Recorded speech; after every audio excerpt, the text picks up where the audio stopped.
Hello friends, आज का कहानी है माता सरस्वती के बारे में। क्योंकि आज बसंत पंचमी है, माता सरस्वती की पूजा है। इस पूजा के त्यौहार पे आपको बहुत बहुत शुभकामनाएं है। आज मैं इस त्यौहार पे ये वीडियो बना रहा हूँ, इसीलिए बहुत बहुत शेयर कर दीजिए। हर किसी के पास ये वीडियो पहुँच जाना चाहिए, क्योंकि आज माता सरस्वती की पूजा है और इस पूजा के दिन में मैं ये वीडियो बना रहा हूँ जो कि माता सरस्वती के बारे में है। इसीलिए सब्सक्राइब करें और अपना फ्रेंड को ये शेयर कर दीजिए, वो भी जान सके कि माता सरस्वती का स्टोरी और उनके बारे में कुछ जानकारी मिलेगा। तो चलिए वीडियो शुरू करते हैं, अंत तक जरूर जुड़े रहिए।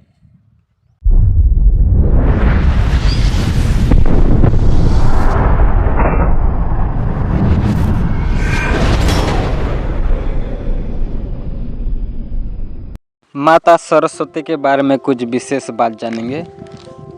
तो चलिए शुरू करते हैं। बसंत पंचमी के दिन विद्या के अभिलाषा रखने वाले व्यक्ति के लिए बहुत महत्वपूर्ण होता है।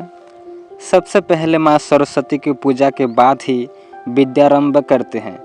ऐसा करने पर माँ प्रसन्न होती है और बुद्धिमान तथा विवेकशील बनने का आशीर्वाद देती है। विद्यार्थी के लिए माँ सरस्वती का स्थान सबसे पहले होता है। बसंत पंचमी पर देवी सरस्वती की पूजा करने के पीछे पौराणिक कथा है, जो कि इस तरह है। माँ सरस्वती की पूजा सबसे पहले श्री कृष्ण और ब्रह्मा जी ने की थी। देवी सरस्वती ने जब श्री कृष्ण को देखा तो उनके रूप पर मोहित हो गई और पति के रूप में पाने की इच्छा करने लगी।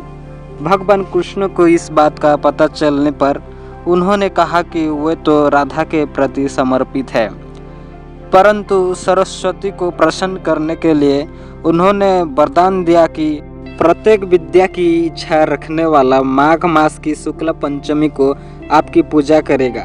पूजन करने से विद्या की प्राप्ति होगी और बुद्धि से तीव्र होगी। यह वरदान देने के बाद स्वयं श्री कृष्ण ने पहले देवी की पूजा की थी। सृष्टि निर्माता के लिए मूल प्रकृति के 5 रूपों में से सरस्वती एक है, जो वाणी, बुद्धि, विद्या और ज्ञान की अधिष्ठात्री देवी है। बसंत पंचमी का अवसर इस देवी को पूजन के लिए माना जाता है। पूरे वर्ष में सबसे उपयुक्त है बसंत पंचमी के दिन, क्योंकि इस काल में धरती तो जो रूप धारण करता है, धरती बहुत ही खूबसूरत और सुंदरता होता है। सृष्टि के सृजनकर्ता ब्रह्मा जी ने जब धरती को मुख और नीरस देखा तो अपने कमंडल से जल लेकर छिटका दिया। इससे सारी धरा हरियाली से आच्छादित हो गई। पर साथ ही देवी सरस्वती का उद्भव हुआ, जिससे ब्रह्मा जी ने आदेश दिया कि वीणा एवं पुस्तक से इस सृष्टि को आलोकित करे।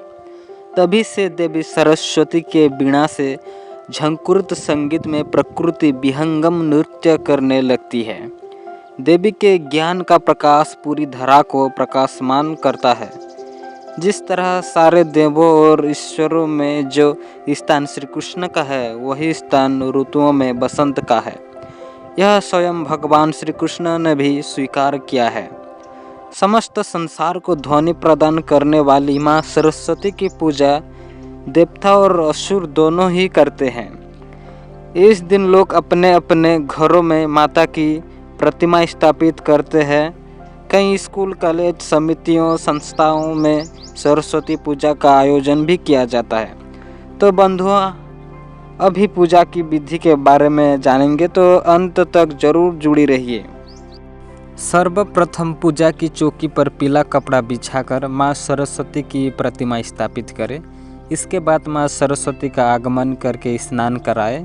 इसके बाद सफ़ेद फूल और माला चढ़ाए। इसके बाद माँ को सिंदूर चढ़ाए और श्रृंगार की अनन्य वस्तुएं भी अर्पित करें। माँ के चरणों में गुलाब लगाए और उन्हें स्वतः वस्त्र पहनाएं। माँ सरस्वती को किस तरह का भोग लगाना चाहिए, चलिए जानते हैं। दोस्तों, माँ सरस्वती की पूजा करने के बाद उन्हें पीले फल अर्पित करें। कुछ घर में पीले मीठे भी अर्पित किया जाता है और अच्छा पकवान बनाकर उनका भोग लगाया जाता है। माँ को पीले रंग की बूंदी का भोग लगाया जा सकता है। इसके अलावा शाम के वक्त माँ को खीर का भोग लगाएं। माँ सरस्वती के प्रसाद को आस पड़ोस के लोगों में भी वितरित करें। विष्णु पुराण की कथा है कि एक बार देवी लक्ष्मी, सरस्वती और गंगा में भगवान विष्णु को लेकर विवाद हो गया और देवियों ने एक दूसरे को श्राप दे दिया, जिससे इन्हें पृथ्वी पर आना पड़ा। लेकिन भगवान विष्णु ने कहा कि जब कलयुग के 5000 वर्ष पूरे हो जाएंगे तो देवी सरस्वती और गंगा स्वर्ग को लौट आएंगे। नदी रूप में धरती पर आए गंगा और सरस्वती के बारे में कहा जाता है कि अब वह धरती से जा चुकी है। लेकिन भारत के भूमि पर एक स्थान ऐसा है जहां आज भी देवी सरस्वती के साक्षात दर्शन किए जा सकते हैं और उनकी वीणा के तार देखने के लिए वहां मिलता है। महाभारत के अनुसार यह स्थान स्वर्ग के मार्ग में स्थित है, जहां से पांडव द्रौपदी के साथ स्वर्ग गए थे। वर्तमान में यह स्थान उत्तराखंड में बद्रीनाथ के पास स्थित है। आज भी कलयुग में एक ऐसा स्थान है जहां मां सरस्वती का स्वयं अनुभूत किया जाता है। सूर्योदय के कुछ समय के बाद जब सरस्वती के उद्गम स्थल पर सूर्य की किरणें बढ़ती है तो जल के ऊपर पे 7 रंग का इंद्रधनुष नजर आता है। संगीत में 7 सुर होता है फ्रेंड्स। कहते हैं कि यह 7 रंग 7 सुर है जो देवी सरस्वती की वीणा के तार पर विराजमान है। सरस्वती के उद्गम स्थल के पास ही छोटी सी समतल जमीन है जो पहाड़ी को काटकर बनी है। इस जमीन पर एक छोटा सा मंदिर बना है जिसमें देवी सरस्वती की मूर्ति विराजमान है। ऐसे मान्यता है कि देवी सरस्वती यहाँ पर पहली बार प्रकट हुई थी और इस मंदिर में स्थित मूर्ति के दर्शन से साक्षात देवी सरस्वती के दर्शन का फल प्राप्त होता है और इस मंदिर में जो भी भक्त अपना मन्नत मांगने के लिए जाता है वह पूरा होता है कहते हैं। इस स्थल पर जरूर जाना चाहिए। ऐसा कहा जाता है कि माँ सरस्वती की कोई माँ नहीं, केवल पिता ब्रह्मा थे। सरस्वती को विद्या की देवी कहा जाता है, लेकिन विद्या की यह देवी बेहद खूबसूरत और आकर्षक थी कि स्वयं ब्रह्मा भी सरस्वती के आकर्षक से खुद को बचा कर नहीं रख सका और विवाह करने को इच्छा किया और माता सरस्वती को ब्रह्मा विवाह किए।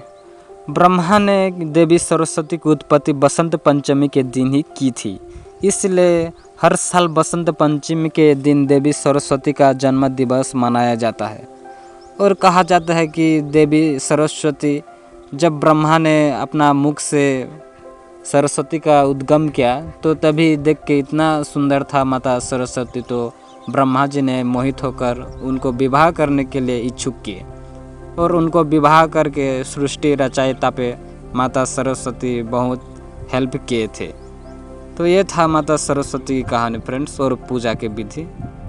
तो बसंत के पंचमी के दिन यह पूजा करने से माता सरस्वती बहुत प्रसन्न होते हैं और सबको बसंत पंचमी के दिन अपना घर पे सरस्वती माता का पूजा करनी चाहिए। तो ये था कहानी फ्रेंड। वीडियो अच्छा लगा तो सब्सक्राइब जरूर करें और बेल आइकन को प्रेस कर दीजिए। धन्यवाद।